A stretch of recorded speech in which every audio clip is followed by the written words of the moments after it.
தன்னை அர்ச்சிக்க தானிருந்தானே என்ற இந்த நிகழ்ச்சியில் இன்று நாம் சோமான் சுய பெருமையாக பார்ப்பது ஆல்ரவுண்டர். ஆல்ரவுண்டர் என்ற கேட்ட மாத்திரத்திலேயே ரெண்டு விஷயங்கள் நம்ம நினைவுக்கு வருகின்றது. ஒன்று, ஆல்ரவுண்ட் பாட்டுதாரி. சத்தியத்தினுடைய ஆரம்பத்திலேருந்து இறுதி வரைக்கும் கடைசி வரைக்கும் பாட்டு எடுத்து நடிக்கக்கூடியவர்கள். ஸ்ரீகிருஷ்ணர் கூடையிலேருந்து ஆரம்பித்து பிரஜாபிதா பிரம்மா, அவ்வக்த பிரம்மாவனுடைய கூடையே வருகின்ற ஆல்ரவுண்டர் பாட்டுதாரியாக நாம் இருக்கணும். இன்னொன்று, ஆல்ரவுண்டர் சேவாதாரி.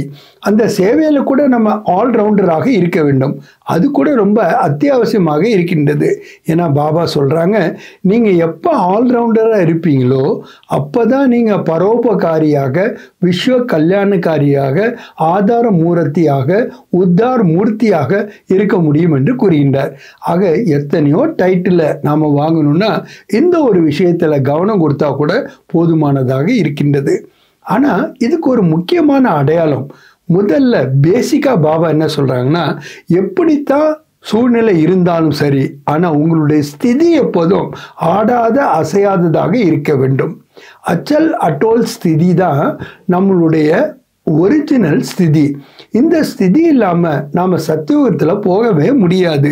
ஏன்னா ஒரே ராஜ்யம், ஒரே மொழி, அங்கே ஒரே தர்மம் இருக்குன்னா, தர்மம் என்றால் என்ன? தாரணை. தாரணை என்றால் என்ன? நம்மளுடைய மனநிலை எப்பொழுதும் ஆடாமல் அசையாததாக இருக்கணும். ஆக எப்படிப்பட்ட ஸ்திதி இருந்தாலும் சரி, என்னுடைய மனநிலை ஆடாமல் அசையாமல் இருக்கணும். இதுதான் முதல் கண்டிஷன் ஆல்ரவுண்டருக்கு. இரண்டாவது, ஒவ்வொரு நேரத்திலையும் சரி, எப்படிப்பட்ட ஒரு சூழலாக இருந்தாலும் சரி, நான் எல்லாத்துக்கும் ஆல்ரவுண்டராக இருக்க வேண்டும். இந்த ஆல்ரவுண்டர் கூட இன்னொரு வார்த்தை பாபா சொல்றார், எவர் ரெடியாக இருப்பது. இந்த எவர் ரெடி என்ற வார்த்தை உலகத்தில் கிடையவே கிடையாது. ஏன்னா ரெடி ஆகிறதுக்கு நமக்கு நேரம் தேவைப்படும், ரிசோர்ஸஸ் தேவைப்படும், முயற்சிகள் தேவைப்படும். ஆனால் நம்ம வாழ்க்கையினுடைய லட்சியம் என்று பார்க்கும்போது கூட அது எதிர்காலத்தில் தான் இருக்கும். அதை அடையிறதுக்கான முயற்சியை நம்ம மேற்கொள்ளும் போது அதுவாக நம்ம எப்படி இப்போ இருக்க முடியும்? ஆனால் ஒண்டர்ஃபுல் பாபாவோட ஞானத்தில் தான் லட்சியம் மற்றும் லட்சணம் ரெண்டையும் இணைந்து கூறுகின்றார். நாம் இப்பயே தன்னைத்தான் சர்வகுண சம்பன்னமாக, சோலாக்கலா சம்பூர்ணமாக, சம்பூர்ண நீர்விகாரியாக, அஹிம்சா பரமோ தர்மமாக நம்மளை அனுபவம் செய்ய வேண்டியது அவசியமாக இருக்கின்றது. அதனால்தான் ஆல்ரவுண்டர் என்றாலே என்ன, ரொம்ப ஈஸியாகவும் இருப்பாங்க, அதே நேரத்தில் பிஸியாகவும் இருப்பாங்க. பிஸியாக இருக்கிற காலத்தினால தான் அவங்க ஈஸியாகவும் இருப்பாங்க. ஏன்னா நாம் ஒரு பொழுதும் ஒன்று இந்த தைரியத்தை கைவிடக்கூடாது. இந்த தைரியத்தில் குறைபாடுகள் என்பது இருக்கக்கூடாது. யார் ஒருவருக்கு இந்த தைரியத்தில் குறைபாடு இருக்குமோ அது கொஞ்சம் சதவீதமாக இருந்தாலும் சரிதான், அவங்களால புதுமையும் செய்ய முடியாது, எந்த ஒரு நியூனஸ் அவங்களுடைய செயல்லையோ சேவையிலையோ கொண்டு வர முடியாது. ஆக ஹிம்மத்தே பச்சே மததே குதா என்பதற்கு இணங்க தைரியத்தில் குறைபாடு இல்லாமல் இருந்தால்தான், அது முழுமையாக இருந்தால்தான் நம்மளால் ஆல்ரவுண்டராக இருக்க முடியும். ரெண்டாவது, குறைபாடுகள், பலகீனங்கள் எதுவும் நம்மகிட்ட இருக்கக்கூடாது. எப்போ நம்மகிட்ட பலகீனமும் குறைபாடுமோ இருக்குமோ அப்போ நம்மளால் அந்த காரியத்தை எப்படி செய்ய முடியும்?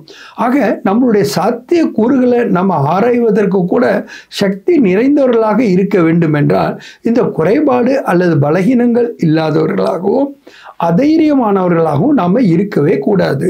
பாபா என் கூட இருக்கின்றார், செய்விப்பவர் என் மூலமாக செய்விக்கின்றார், நான் நிமித்தமாக இருக்கின்றேன். ஆக ஒவ்வொரு ஸ்டெப்புலையும் நாம் புதுமையாக கொண்டு வரும்போது தான் நாமளும் உற்சாகம் நிறைந்தவராக, ஆனந்தம் நிறைந்தவர்களாக, பிறருக்கும் நாம் உற்சாகம் அளிப்பவர்களாக ஆகிவிடுகின்றோம். அதனால தான் பாபா சொல்கிறாங்க, உடுத்தா பஞ்சி, பறக்கக்கூடிய ஒரு பறவை என்றாலே நீங்கள் சக்கரவர்த்தியாக இருக்க வேண்டும். சக்கரவர்த்தியை யாரால் இருக்க முடியும்னா, யார் ஒருவங்க எவர் ரெடியாகவும் ஆல்ரவுண்டராகவும் இருக்கின்றார்களோ அவர்கள் தான். ஆனால் நாம் கூட எப்போ இந்த சுலோகனை நடைமுறைப்படுத்துகின்றோமோ, பாலக் சோ மாலிக் என்பது அதற்கு இணங்குவதான் நம்மளால் ஆல்ரவுண்டராக ஆக முடிகின்றது.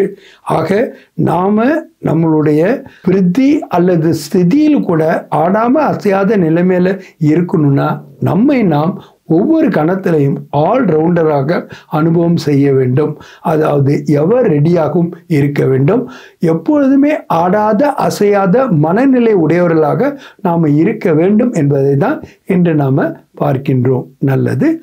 ஓம் சாந்தி.